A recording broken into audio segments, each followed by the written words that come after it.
letting up. Another day of record temperatures is likely today. Many cities broke records yesterday, including Portland and Seattle. Eugene hitting 94 degrees, breaking a record set back in 1939.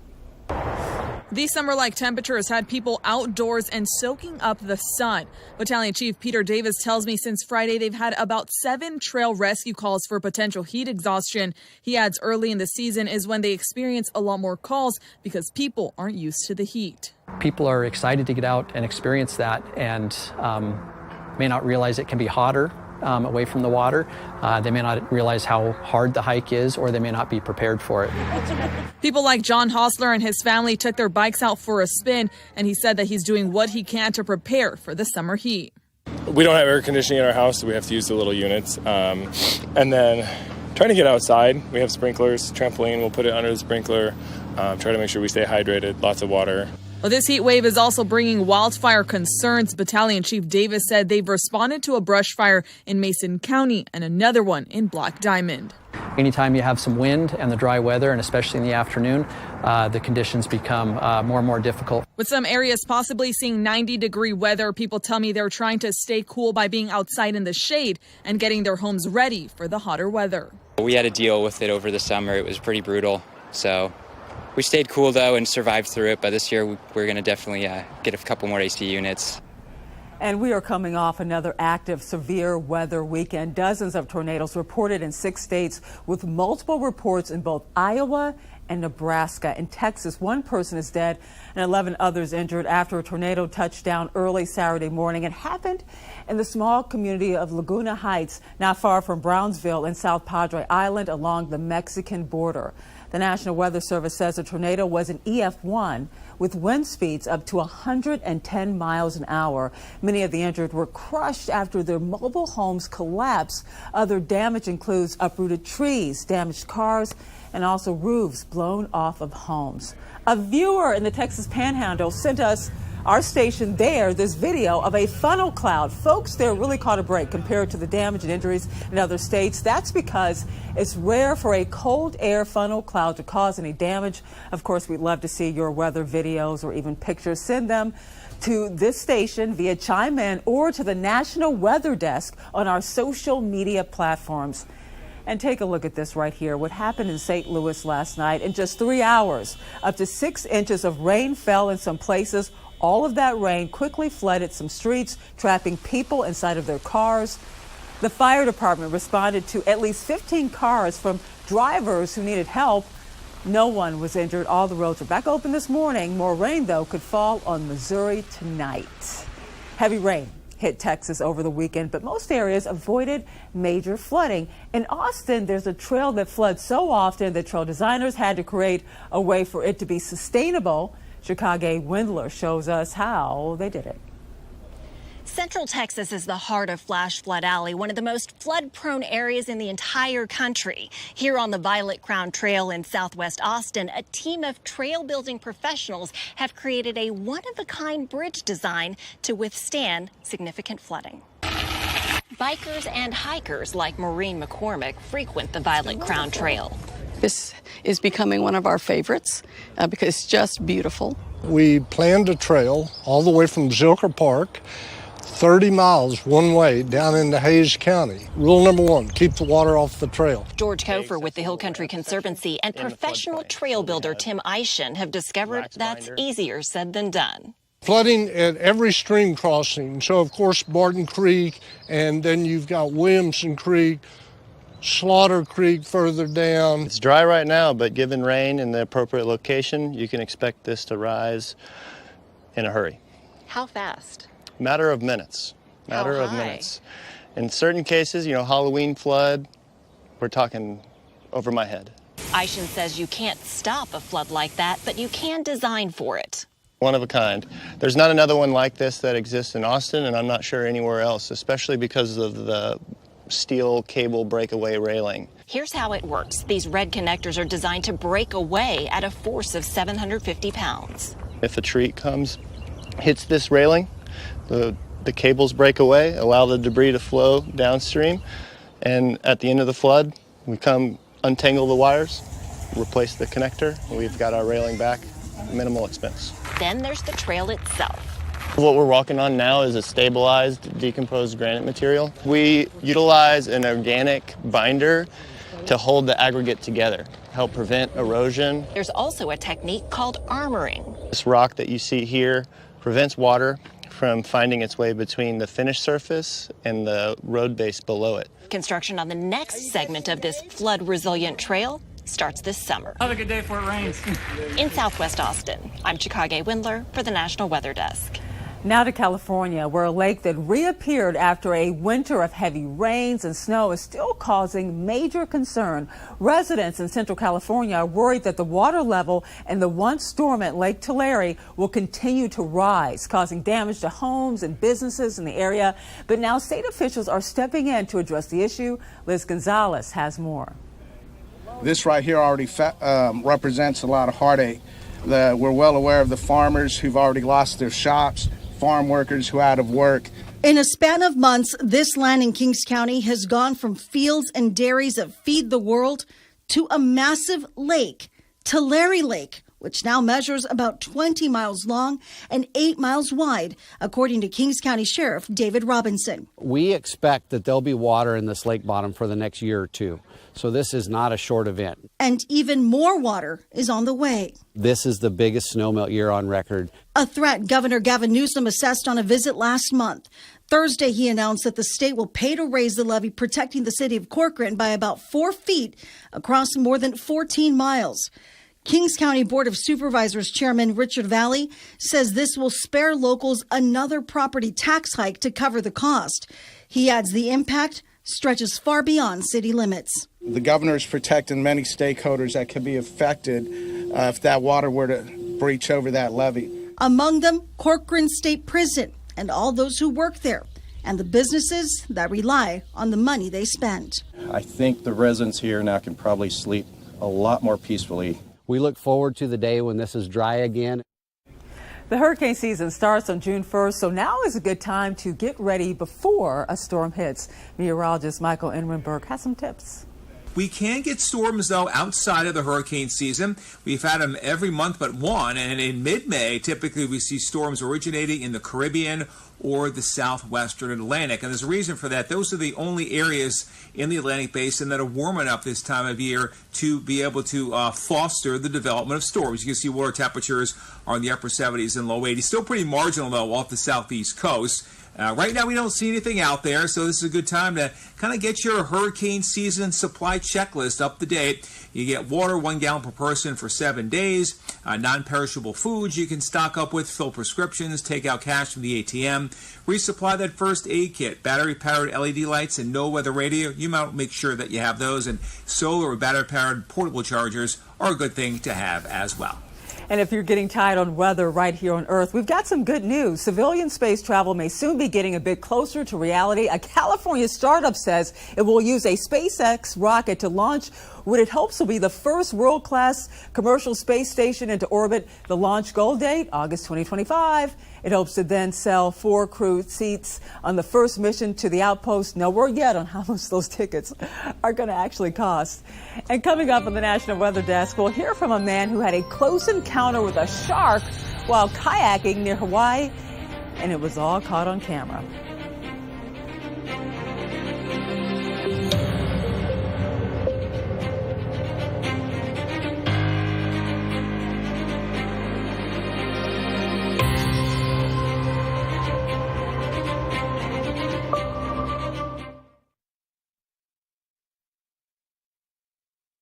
We're looking at a really nice day throughout New England as we head into the day on Monday. We're looking at temperatures that will top out in the 70s for most areas. And notice the lack of clouds all throughout the Northeast. Maybe a few clouds up towards areas in northern New England as we head into the afternoon. Then you'll notice a cold front develops, and this cold front will sink down to the south as we head into the day on Tuesday. I think we're going to see the threat for some rain up towards northern New England, but temperatures on Monday are looking good in the 70s.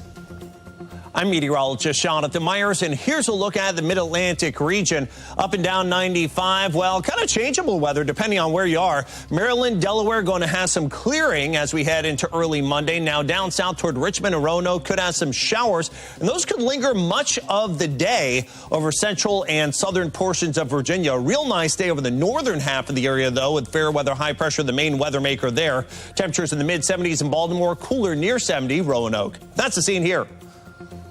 I'm meteorologist Vitas Reed. Here's a look at your forecast highs for the day. A hot one in Birmingham, 90 degrees, 90 in Mobile. Nashville, 87 degrees. Slightly cooler up in Raleigh at 74 degrees, 78 in Charleston, and then around mid-80s and low 90s in Tampa and Florida. A little bit of cloud cover early on around parts of the Carolinas. We'll have a few pop-up showers here and there through the afternoon, so keep an umbrella nearby over parts of Tennessee, southern Georgia, Mississippi, and Alabama. Could get a few little rain showers as we go through the day.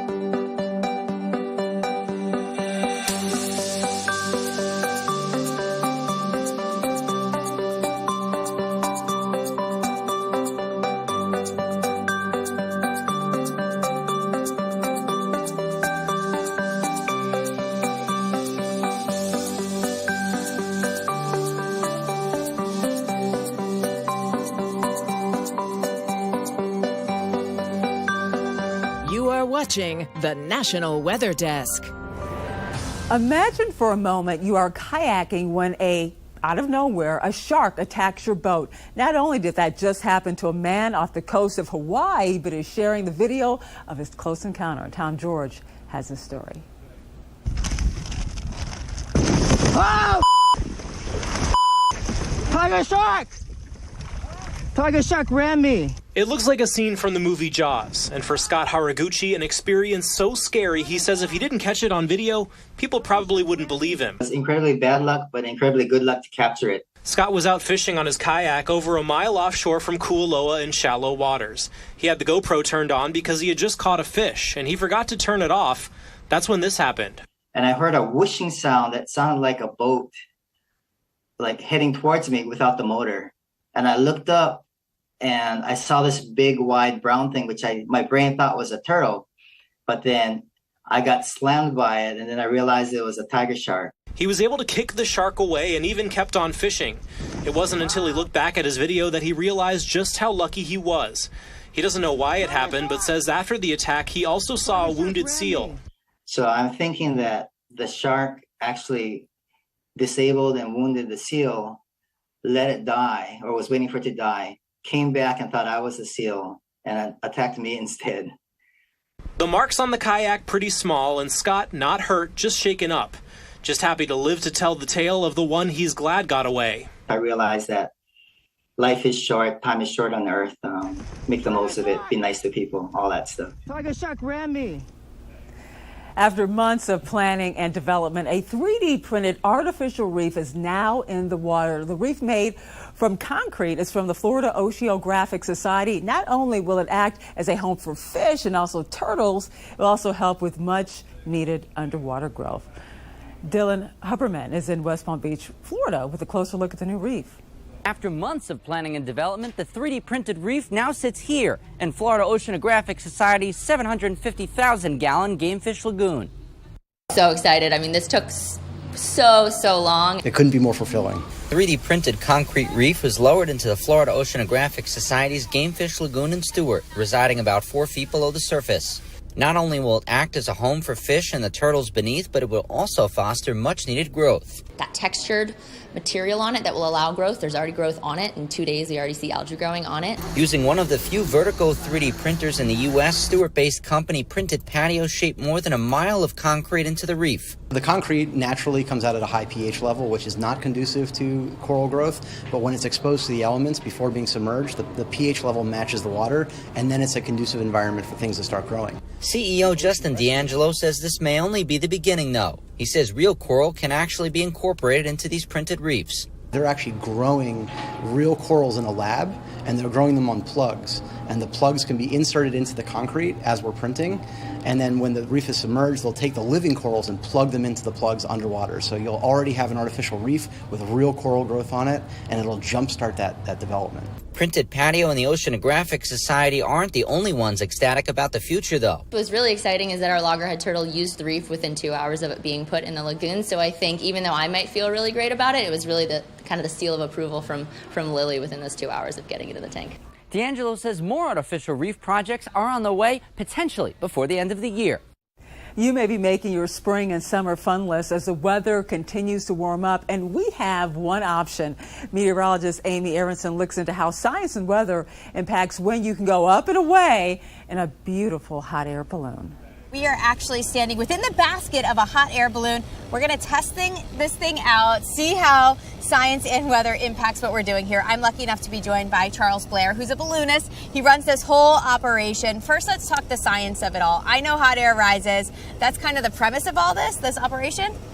It is, absolutely. It's the first form of aviation. Weather is the biggest part of ballooning when we consider going out on a morning or an evening. And we can only do it during the mornings or the evening because of thermals. Yeah. But basically we want, light winds, 5-6 miles an hour or less on the surface, and then elevated winds we want to have, less than 20 miles an hour below 3,000 feet. Okay, so it's got to be ideal conditions. Are there any conditions where you absolutely don't even blow up the balloon in?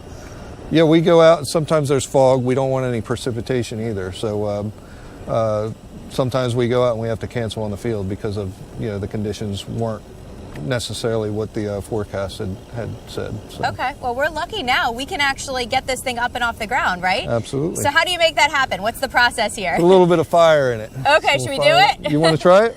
Sure. How do I do it? Just lever here, just turn it that way. This way? Yep. Just keep doing it? A little bit more, yep.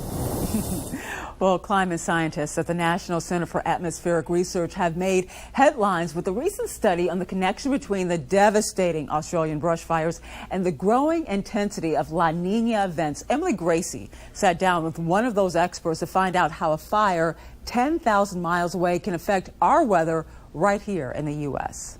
The Australian bushfires were massive. They occurred from 2019 to 2020.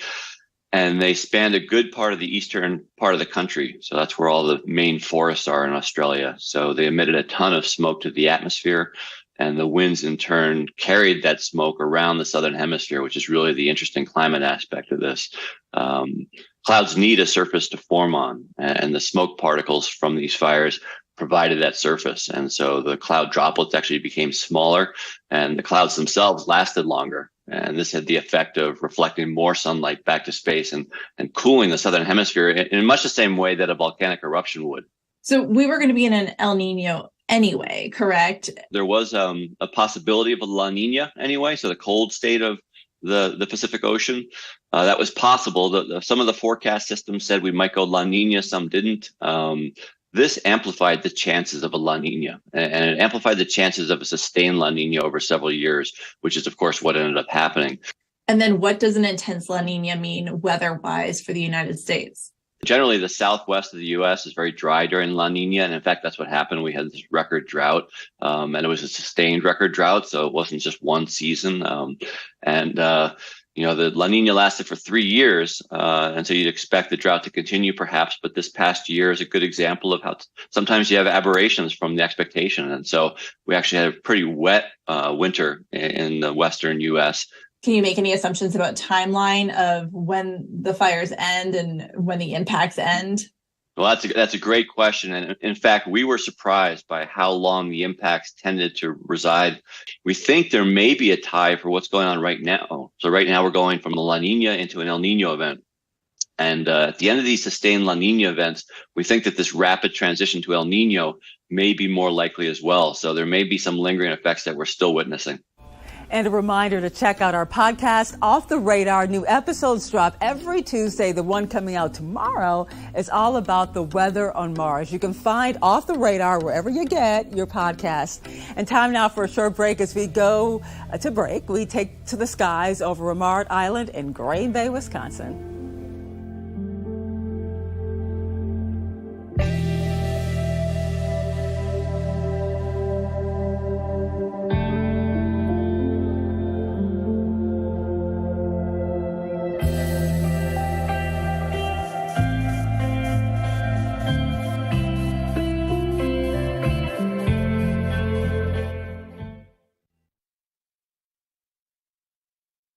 Well, a very good Monday morning, everyone. I'm meteorologist Andrew Buckmichael taking a look at your weather story across the Midwest.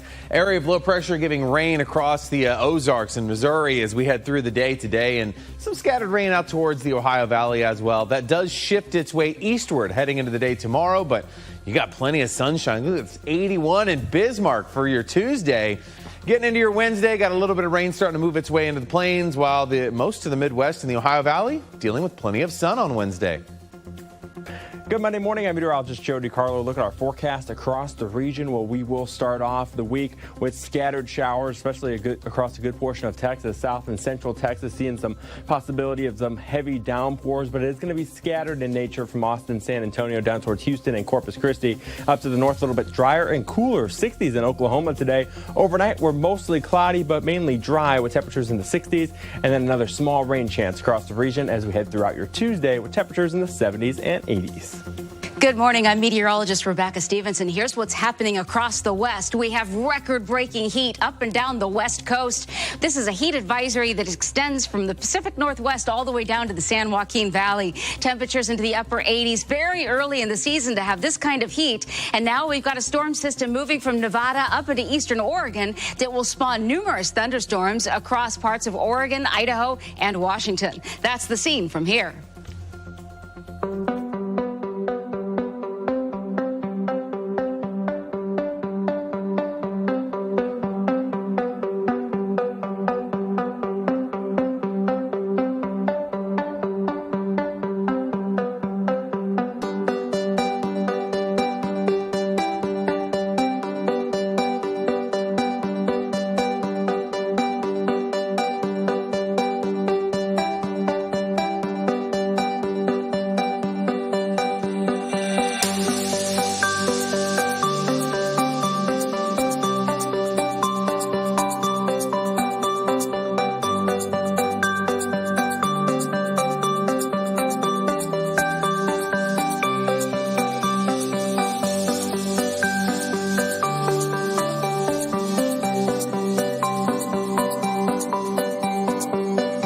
Weather Window, presented by the National Weather Desk. Spring shows all sorts of weather during the transition from the cold of winter to summer's warmth. This photo captures parts of the Sierra Nevada framed by tree blossoms. Snow still lingers high up, but the valley floors have welcomed the warmth. And in western Washington state, a weekend of record heat, this squirrel was caught splooting to try and cool down. For more content like this, follow the National Weather Desk on Twitter. The heat is on for parts of the Pacific Northwest, including western Oregon and Washington. Meteorologist Theron Zahn says when the sun is out, it's important to remember how quickly it can turn sour. A pleasant day. Being outside on a sunny day is one of the best parts of a spring or summer day, but there are some risks involved with being outside, and you might be surprised how quickly things can turn ugly on your skin. Without sunscreen, a sunburn can develop in as little as 11 minutes, so it's very important that you keep sunscreen on you and the little ones if you're going to be outside.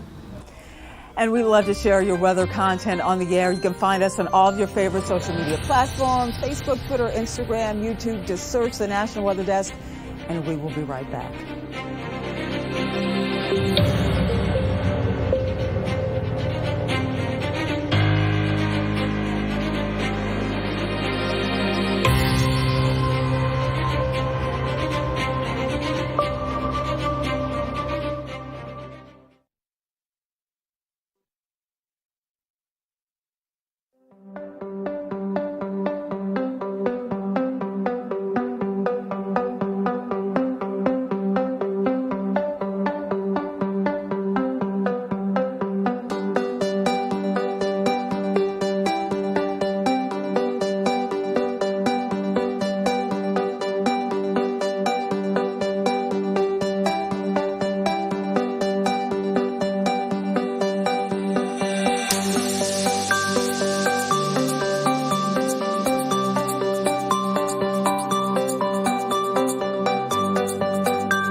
Thank you so much for joining us. Tomorrow on the National Weather Desk, we'll join a group of firefighters to learn about parachuting to the scene of wildfires. I'm Angela Brown. Make it a great Monday, and we'll see you right back here tomorrow.